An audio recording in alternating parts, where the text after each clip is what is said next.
RHS in 1976, he was a budding star who lettered in track as a freshman, which is no small feat.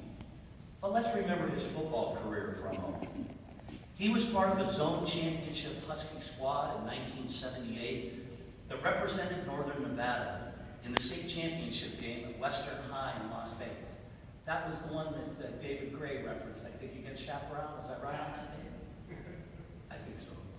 But what I remember about that night most was being 15 and talking a 16-year-old buddy of mine who had a VW Bug to drive me down for the game.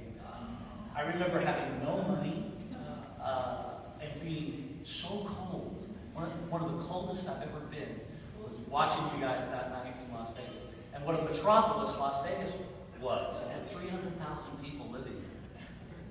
But I digress. I should note that Marc also earned an all-conference nod that year at wide receiver. As a track athlete, Marc holds the particular distinction of having been part of a 440-yard relay team, which he anchored, that established a record that is yet to be broken, 42.5 seconds. He did this in borrowed cleats because he never could have afforded those cleats, lent to him by Kyle Gordon. Kyle, wave your hand. You did good. In total, Marc broke 4 school records, won 6 Northern Nevada zone titles, and won 2 state championships in the 440-yard dash.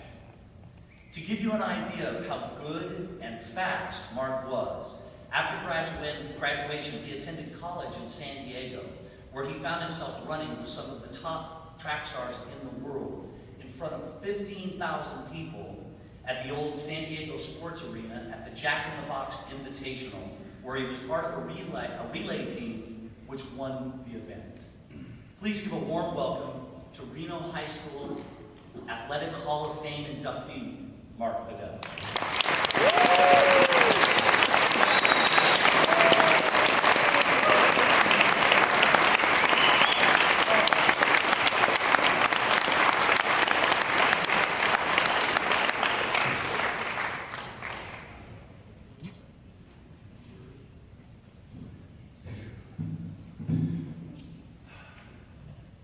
Thanks, Hop.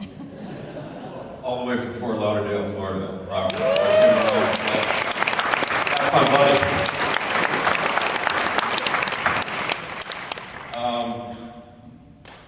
I just want to say what a good time I had last night at the football game.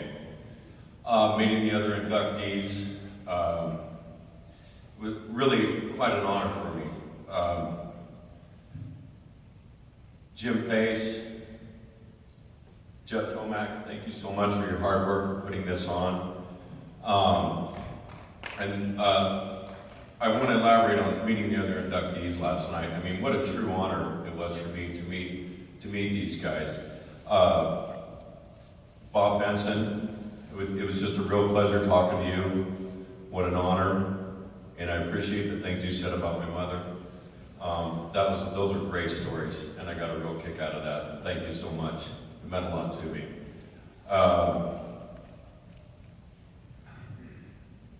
Jeff Morby, it was wonderful meeting you. Just all these guys are just such nice guys, and I know it was brief, but I really appreciated speaking with you briefly. It was really nice. I appreciate that. What an honor for me, also. Hank DeRico, also. Nice meeting you. I really appreciated that. Like I said, I always got to have just a brief moment with all these guys, and what an honor it was for me to meet the rest of these guys. Of course, Jimmy Gray, Tony Shanks, and Bruce also. What an honor it was just to talk with all of you guys. And I think we can all say that we did have a good time last night. Isn't that right, Jim Gray? I also just want to talk about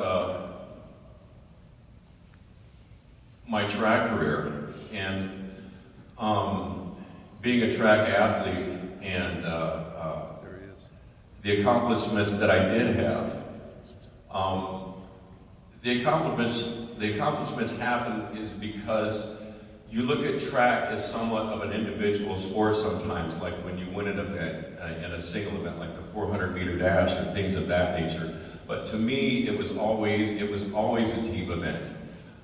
When you win an event, you're really winning for those guys that a lot of you people don't see, that you train with 6 days a week. The 2 hours a day, you run with a group of guys. And when you win, you represent a group of guys that you ran with, that you trained with all week long, 6 days a week, 5 months of the year. And when you win, I always looked at it that you represent the rest of those guys that you ran with. And I think that I can speak for, we ran together, like Kyle Gordon, Danny Plater, Pat Alberti. We all would run in a group. And like I said, so when one of you won, you represented everybody at the same time. And one of the reasons we did run so hard was because, and some of the accomplishments that we did receive as a Reno High track team was, to me personally, it was a man by the name of Ray Hayes. And we used to call him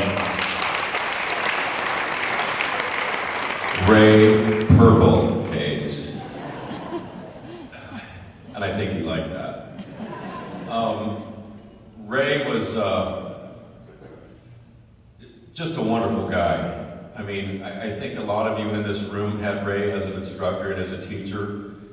And I never had Ray as an instructor or a teacher. I had him as a coach, but I do know that he was an excellent chemistry teacher also at the same time. But as being a coach, he took me as a kid, as a skinny kid who probably didn't pay much attention a lot of the time. But for some reason, Ray got me to listen to him. I wanted to listen to Ray. I wanted to run for Ray. I wanted to run my heart out for the guy. And I never, I think it was because I didn't want to disappoint the man. Because there was one time when I did disappoint Ray, and I never wanted it to happen again. And I think that disappointment came early in my career when I was younger. And I think we were testing Ray, and it included 2 other guys in this room whose name I don't want to mention, Danny Plater, Randy Wright also. But we skipped a track meet one year because we just felt like we didn't want to go. And it was the Yerington 2030 relays.